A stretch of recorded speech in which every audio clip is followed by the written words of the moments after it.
Welcome back. Debbie Price happens to be an owner of Open Ears for You. It's a senior care companion as well as a life care support. And she brings just a wealth of experience, comfort, and compassion in her work. We're going to talk to her and find out a lot more. Debbie, welcome to the program. Thank you so much for having me, Doreen. So you are a life support or a life care support person, correct? Yes. All right. So what does that actually mean? I'm a death doula, and actually that's just another term for helper or companion.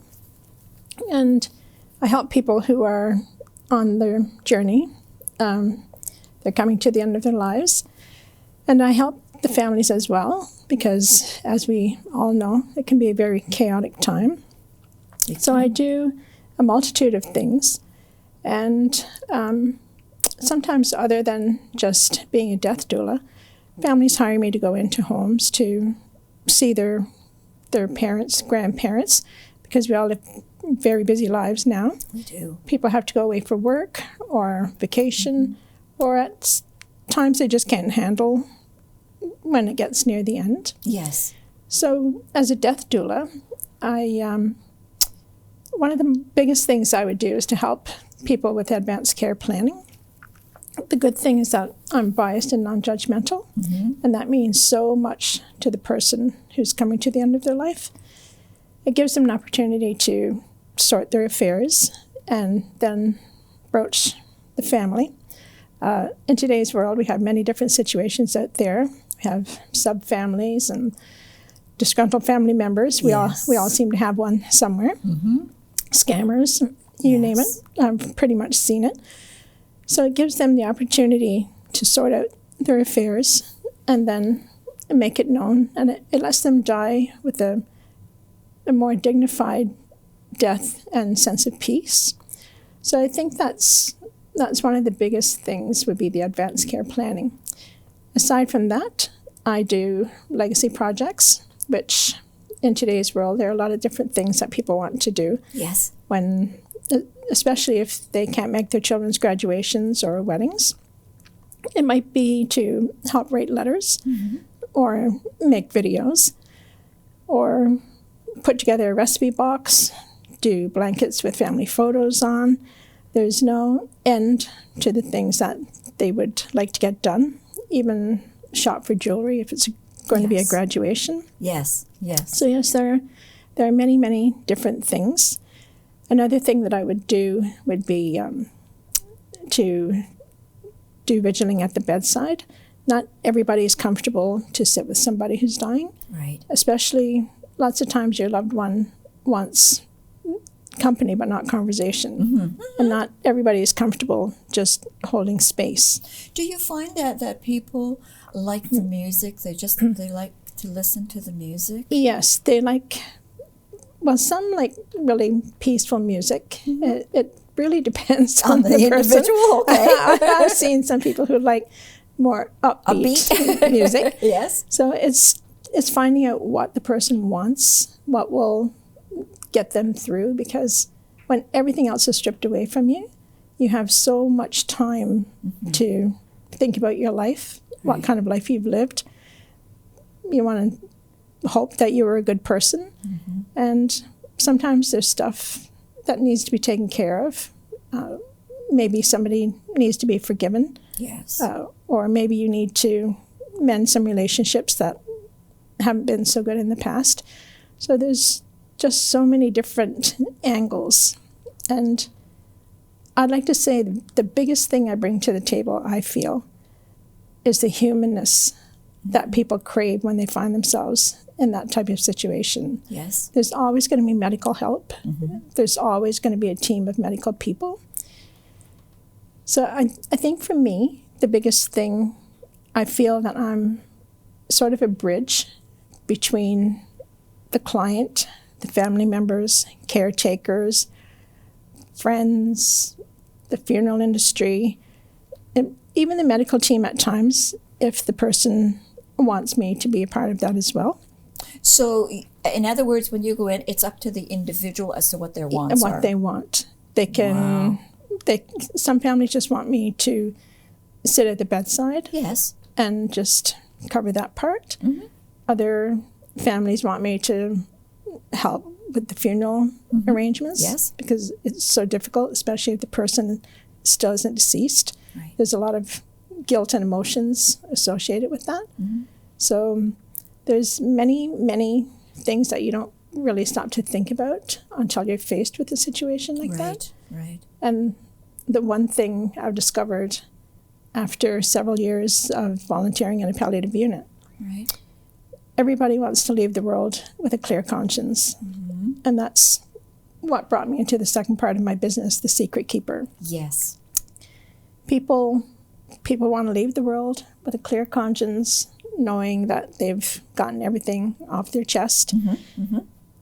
And interestingly enough, it wasn't long before the secret keeper spilled over into people of all ages, sick or well, Really? who Okay. they just need somewhere to go, to talk, to vent. So it really did blossom. Word of mouth is really how it goes. And the good thing, you don't have to give your real name. Oh, no, just the situation, You right? you can call, Uh-huh. and you can be anybody you want. Mm-hmm. Some people just call once. Some call Several times? several times, monthly. Uh-huh. And some people, after getting comfortable enough, want to meet. So I will meet them at a coffee shop or Sure. at their place of work. Yes. And it's really good because they're not looking to wait for an appointment to see a mental health specialist or whatever. Yeah. It's just day-to-day things that get on top of them, Right. or a secret that's really been weighing on their soul. Mm-hmm. What's really important or feels really big to you might not be a big deal to me, Right. but it depends on the person. Mm-hmm. And we all have secrets.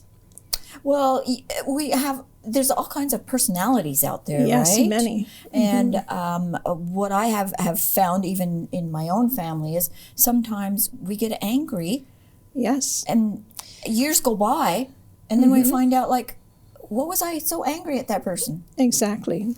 Or Yeah.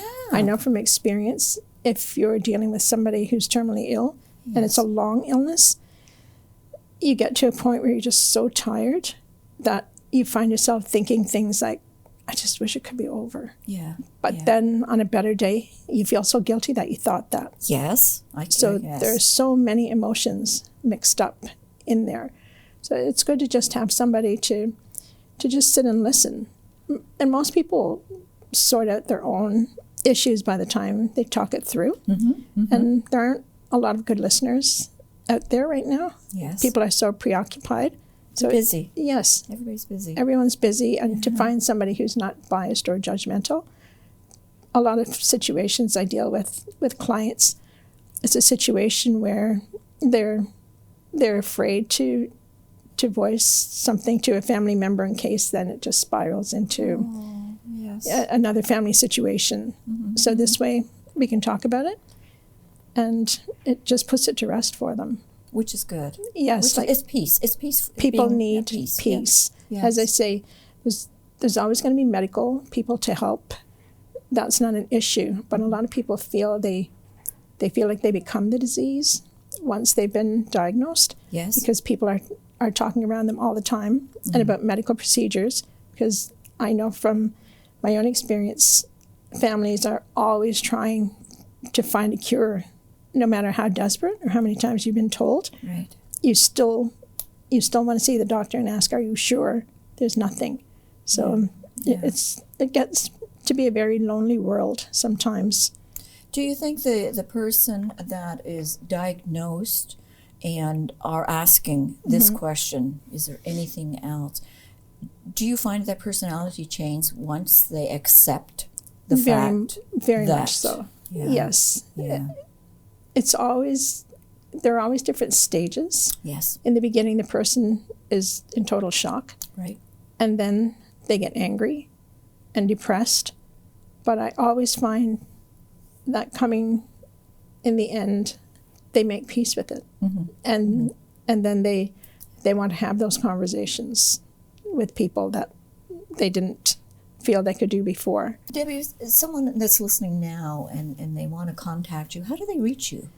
They can reach me. I have a website, openearsforyou.ca. Yes. And they could email me at openearsforyou@gmail.com. Or they could actually, some people do phone through the Secret Keeper. A lot of times young people with relationship issues or whatever, boyfriend issues. Yes. One friend will give her friend a number. I'll get a call, and she'll say, like, oh, so-and-so told me that, I could talk to you. Right. And it's about there's so many things going on in the world today, whether it's about an addiction or just anything. So there are many different ways that people can contact me. Everything's confidential. There are no records kept.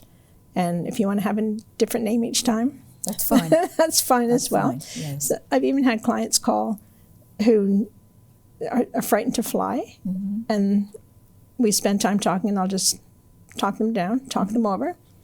They go. I won't hear till they go on another flight, but it's a mixed bag of everything. So, well, as you say, we do get busy. Yes. And we sort of manifest things in our mind as to what. Very much. And yeah, talking it out very, very well helps. Yes. Or writing it down helps yes, too. It's that gremlin on your shoulder that Yes. never stops talking. Right. And sometimes you just need to take a break. And as you say, we're so busy in today's world with technology. Sometimes you just need to get away from all that and have some human interaction. Exactly. Thank you for coming in today. I really appreciate it. It's a pleasure.